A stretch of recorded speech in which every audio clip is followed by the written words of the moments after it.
بسم الله الرحمن الرحيم. الحمد لله رب العالمين، وأشهد أن لا إله إلا الله وحده لا شريك له، وأشهد أن محمدا عبده ورسوله صلى الله وسلم عليه وعلى آله وأصحابه أجمعين. أما بعد، أيها المستمعون الكرام، قال المصنف الإمام النووي رحمه الله تعالى في كتابه المبارك رياض الصالحين، قال: باب النهي عن التجسس والتسمع لكلام من يكره استماعه. هذه الترجمة عقدها رحمه الله للنهي عن التجسس. والتجسس هو أن يتتبع المرء عورات الآخرين، وأن يسعى في كشفها وإظهارها وإبرازها للناس، وهذا يتطلب أن يستمع لكلام الناس وأن يتصنت لما يقولون وهم كارهون لذلك. وهذا كله من المحرمات التي جاءت الشريعة بتحريمه والنهي عنه والتحذير منه، لما يترتب عليه من مفاسد عظيمة ومخاطر جسيمة ووجود الشقاق والفرقة. قال المصنف رحمه الله: قال الله تعالى: ولا تجسسوا. وقال تعالى: والذين يؤذون المؤمنين والمؤمنات بغير ما اكتسبوا فقد احتملوا بهتانا وإثما مبينا. قوله جل وعلا: ولا تجسسوا، هذا نهي عن التجسس، نهي عن التجسس. وعرفنا أن التجسس هو تتبع عورات الآخرين والسعي في كشفها. والآية الثانية فيها التحذير من إيذاء المؤمنين، ويدخل في إيذائهم التجسس عليهم وتصنت لما يقولون والاستماع لهم وهم كارهون. فهذا كله من الأذية للمؤمنين ومما حرمه الله سبحانه وتعالى، وتوعد فاعله بالعقوبة، وأنه بذلك احتمل بهتانا وإثما مبينا. قال رحمه الله تعالى: وعن أبي هريرة رضي الله عنه أن رسول الله صلى الله عليه وسلم قال: إياكم والظن، فإن الظن أكذب الحديث، ولا تحسسوا ولا تجسسوا ولا تنافسوا ولا تحاسدوا ولا تباغضوا ولا تدابروا، وكونوا عباد الله إخوانا كما أمركم. المسلم أخو المسلم، لا يظلمه ولا يخذله ولا يحقره. التقوى ها هنا، ويشير إلى صدره: بحسب امرئ من الشر أن يحقر أخاه المسلم. كل المسلم على المسلم حرام، دمه وعرضه وماله. إن الله لا ينظر إلى أجسادكم ولا إلى صوركم، ولكن ينظر إلى قلوبكم وأعمالكم. وفي رواية: لا تحاسدوا ولا تباغضوا ولا تجسسوا ولا تحسسوا ولا تناجشوا، وكونوا عباد الله إخوانا. وفي رواية: لا تقاطعوا ولا تدابروا ولا تباغضوا ولا تحاسدوا، وكونوا عباد الله إخوانا. وفي رواية: لا تهاجروا ولا يبع بعضكم على بيع بعض. رواه مسلم بكل هذه الروايات، وروى البخاري أكثرها. هذا الحديث معاشر المستمعين الكرام معدود في جوامع كلم النبي الكريم صلوات الله وسلامه وبركاته عليه، وهو جامع في باب تحقيق الأخوة الإيمانية وتتميمها وتكميلها، والبعد عن كل ما يناقضها ويفسدها ويضل بها. وقد جمع هذا الحديث أمورا عديدة حذر منها النبي عليه الصلاة والسلام، ووجودها مفسد للأخوة الإيمانية وموجد للعداوة والبغضاء بين المسلمين.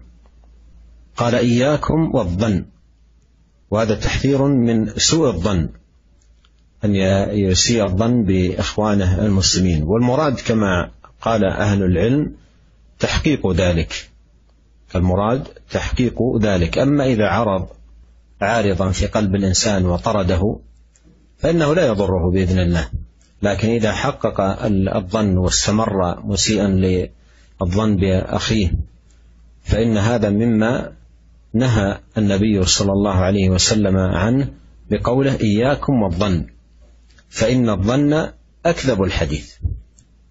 فإن الظن أكذب الحديث، لأنه مبني على الوهم وعدم التيقن والتحقق.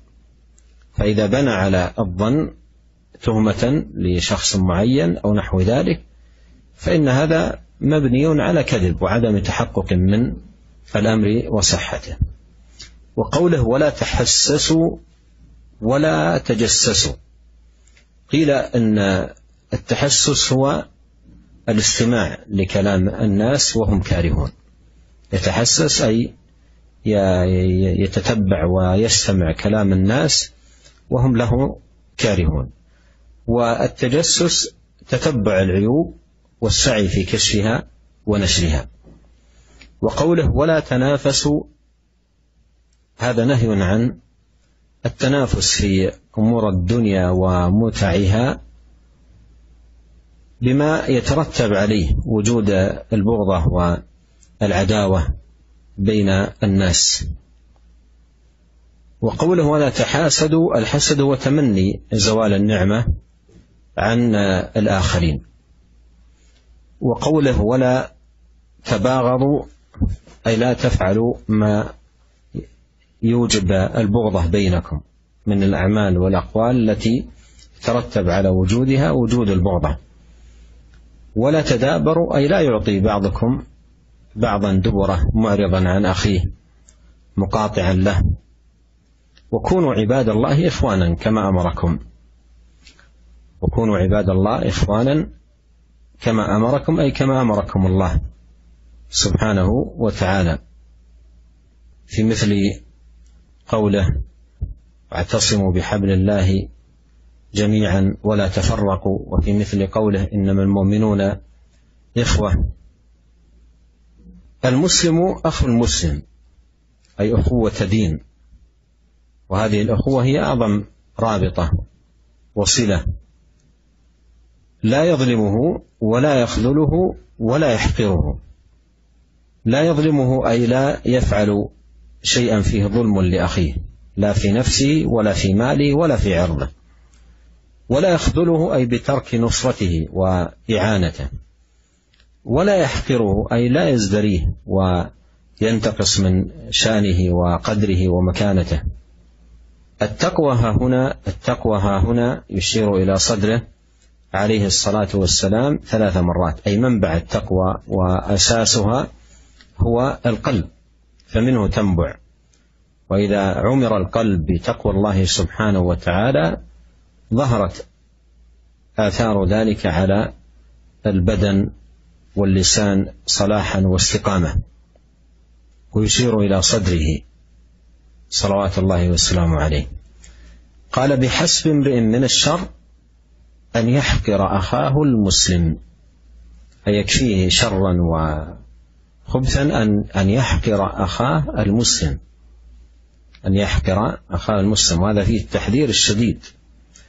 وقد يحقر الرجل أخاه المسلم وينتقصه، ويكون هذا المحتقر خير من ملء الأرض من هذا الذي يحتقره وينتقصه.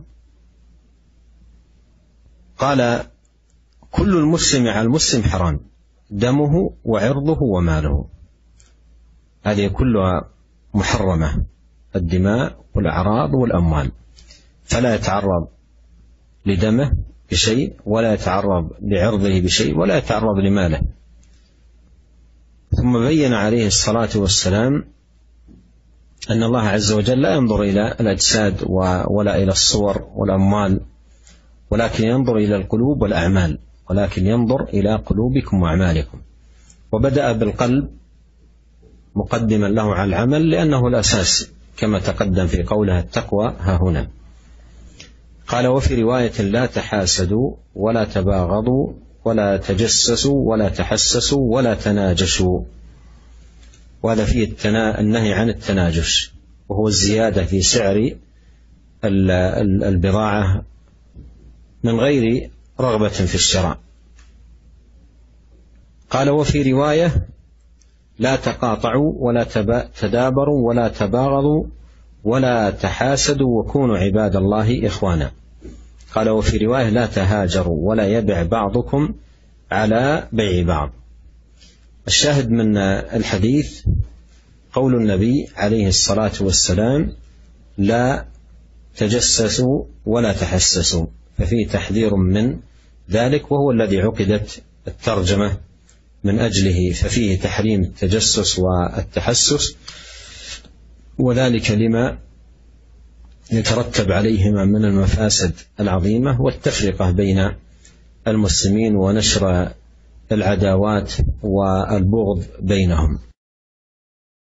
قال المصنف رحمه الله: وعن معاوية رضي الله عنه قال: سمعت رسول الله صلى الله عليه وسلم يقول: إنك إن اتبعت عورات المسلمين أفسدتهم أو كدت أن تفسدهم. حديث صحيح رواه أبو داود بإسناد صحيح. هذا الحديث معاشر المستمعين الكرام فيه النهي عن التجسس والتتبع لعورات المسلمين والمحاولة لكشفها وإظهارها وإبرازها، وأن ذلك من أسباب انتشار الفساد بين المسلمين والعداوات. وهذا من جمال هذه الشريعة وحسنها أن نهت عن كل أمر يترتب عليه وجود المفاسد والعداوة بين المسلمين. قال: وعن ابن مسعود رضي الله عنه أنه أتي برجل فقيل له: هذا فلان تقطر لحيته خمرا، فقال: إنا قد نهينا عن التجسس، ولكن إن يظهر لنا شيء نأخذ به. حديث حسن صحيح رواه أبو داود بإسناد على شرط البخاري ومسلم. هذا الحديث فيه كالذي قبله النهي عن التجسس، فإن الصحابي إذا قال إنا قد نهينا يراد بذلك نهانا النبي عليه الصلاة والسلام. إنا قد نهينا أي نهانا النبي صلى الله